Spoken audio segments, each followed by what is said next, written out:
C'est un bon garde. Frédéric s'est blessé à l'épaule il y a un peu plus de 2 ans. Depuis, il a changé de voie professionnelle et suit une formation pour devenir assembleur d'ordinateurs. Il a appris récemment qu'il sera exclu du chômage en février. Suite à la nouvelle réforme, il ne sait pas s'il pourra terminer sa formation. Il y en a certains qui veulent essayer de s'en sortir pour essayer de retrouver un travail, mais il y en a certains qui ne préfèrent de rien faire. Ces gens-là qui ont abusé du système, je comprends, mais ceux qui n'abusent pas du système, je ne comprends pas pourquoi il devrait être supprimé du chômage.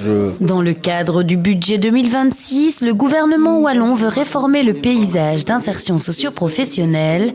Les centres d'insertion soutiennent le principe, mais réclament une meilleure concertation pour éviter que le cas de Frédéric ne se reproduise. D'un côté, on veut le plein emploi et les insérer dans un emploi durable et de qualité.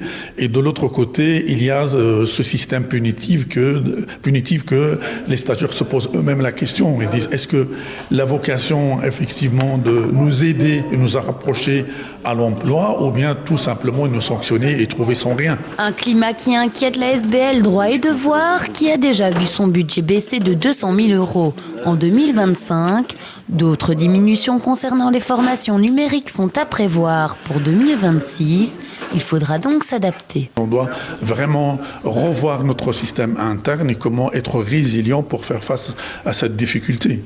Et cette difficulté, il va impacter non seulement le personnel chez nous, ici dans la structure, mais bien évidemment aussi le parcours de certains de nos stagiaires. L'inquiétude est aussi présente au centre de formation Le Plein Air à Couem. On est très craintif de ce qui va arriver avec cette réforme ciblée sur les CISP, parce qu'on sait que c'est un milieu où on a besoin de cet encadrement personnalisé, de cet accompagnement social qui vient encadrer la formation. Ce n'est pas une simple formation, c'est une formation utile. Ici, on apprend à réparer des machines, entretenir un jardin ou encore à repasser.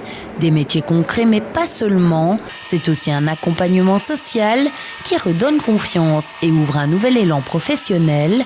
Et tout ça prend du temps. Notre point de départ, c'est l'apprentissage des savoirs comportementaux, des savoir-être. Donc c'est d'arriver à l'heure, c'est de pouvoir travailler en équipe, de pouvoir écouter les conseils. Voilà. Et donc, il faut un certain temps au départ pour pouvoir se remobiliser. Aussi, quand on a quelqu'un qui est inactif depuis 20 ans, il faut le temps de se remettre en route. Je pense que ça ne c'est pas du jour au lendemain. Imaginez-vous un sportif qui n'a plus couru depuis 20 ans, voilà, il ne va pas savoir faire le marathon. Pour le CPAS de Mons, ce soutien sera encore plus crucial début 2026. Et malgré la réforme, les activités ne devraient pas diminuer.